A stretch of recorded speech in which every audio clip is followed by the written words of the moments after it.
Hi, I'm Nicole Matheson, and today I have for you my post called Stop the Anger.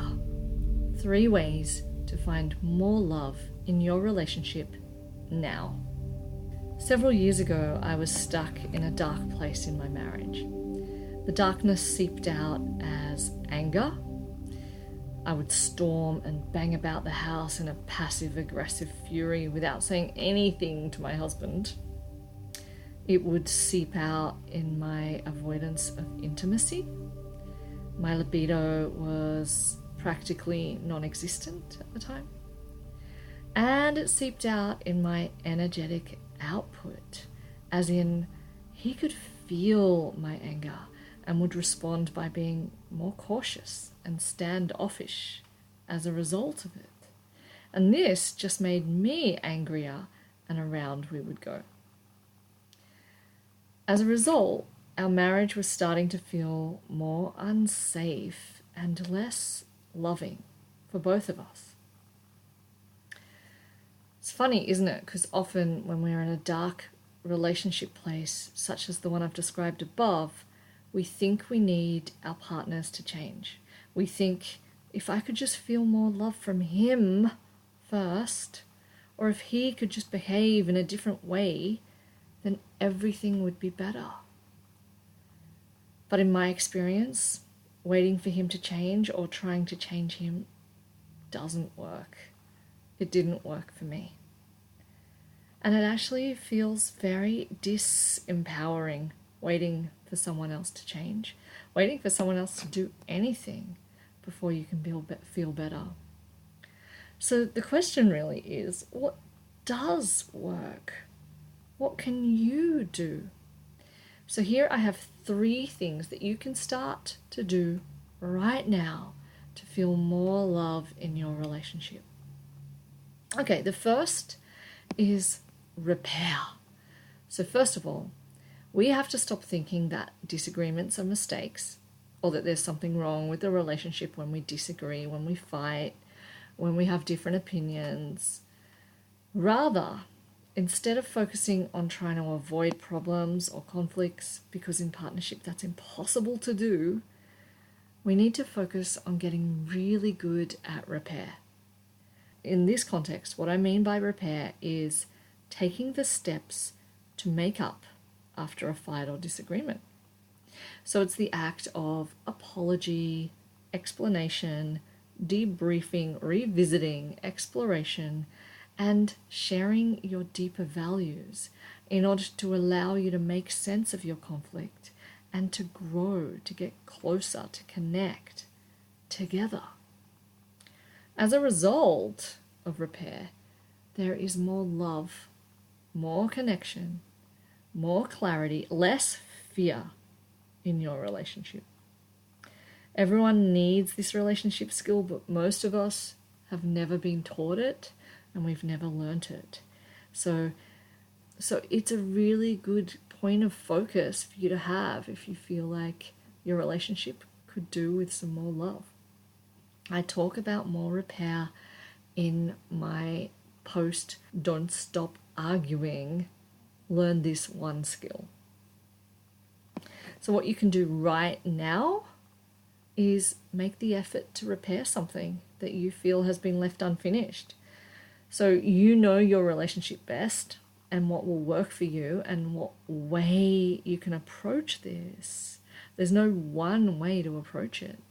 Just the mere fact that you are revisiting it and taking the time and the effort and the courageous step is an act of love. It shows that you care. You could try the words, "Hey, I was wondering if you would be open to chatting about what happened between us the other day. I'm not proud of the way I responded. ... That's a good start. Okay, the second thing we can do to bring more love into our relationship is self-empowerment. So in couples, there is often a mostly subtle tussle for power.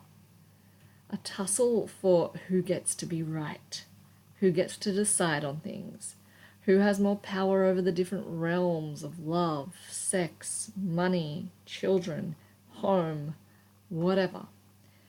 Power struggles can create a lot of conflict. But now it's time to shift the way you feel about and look at power in your relationship. Your power in your relationship is not about your partner and what he or she does or doesn't do. Your power comes from having a strong sense of self, a sense of who you are, what you value, what you need, and what you will and won't put up with. In other words, power in your relationships comes from self-empowerment. And self-empowerment is all about boundaries, your yes and your no. So boundaries are your limits, what is and what is not okay for you. They are your way of looking after yourself within the relationship space. So you don't feel like you have good boundaries? No sweat. Boundaries are not set in stone. Boundaries change as your relationship grows. They need to be constantly evolved and tweaked as you learn and become more informed and equipped to nourish each other. In other words, you can start on your boundaries now, today. When you are boundaried and self-empowered, this minimizes the power struggle and creates more space for love in your relationship. And what you can do right now, well, you can see if something doesn't feel right in your relationship. And this can be a sign that there's a need for a boundary. So you could take some time, work out what is not working for you, and create a boundary that feels appropriate. I would start small and work up to the big ones. And the third thing you can do to bring more love into your relationship is share yourself. The most valuable resource in your relationship is your connection with your partner. When your relationship started, it was founded on it being a connection that felt good. It worked for you both, and you wanted to continue to nourish it and keep it alive, right? That's what turned it into a relationship, which is what you still want. Am I right? Connections can be anything. Connections can be business-like. They can be brief interactions, or they can be physical by nature. But in a loving, intimate relationship, connection is preferably heart to heart. It's not about the words. It's about what's beyond. It's about the energetics. It's about the connection with your souls and your hearts. This is what intimacy is. But to be heart to heart means that there is a sharing of your inner world, of your feelings, your fears, and your truths. Often, sharing heart to heart happens more regularly and more easily in the initial stages of romantic love. But then, after many years together, it can become very business-like.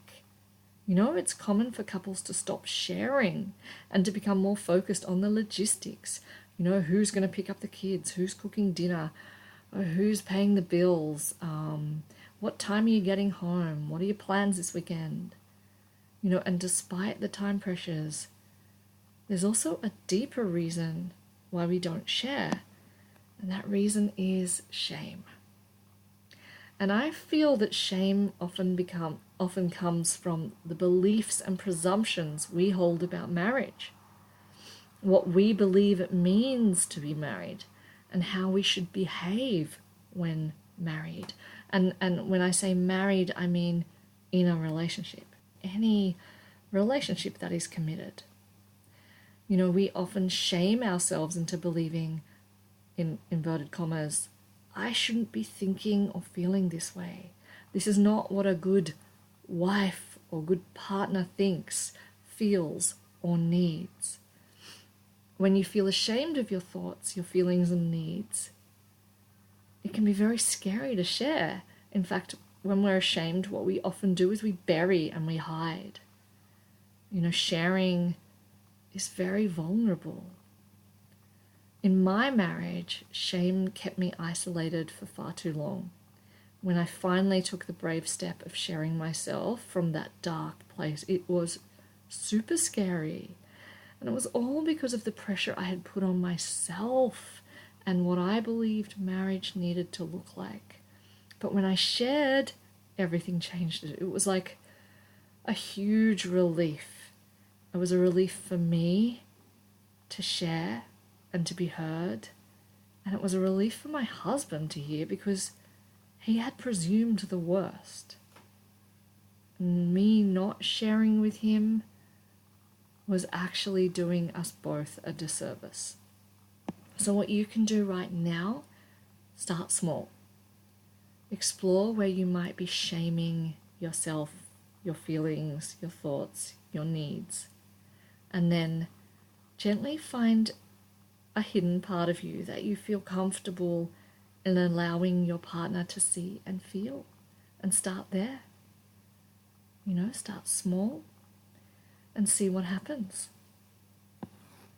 Next steps, look at the list above and choose one area that feels like a priority to focus on, to heal, to take your responsibility for.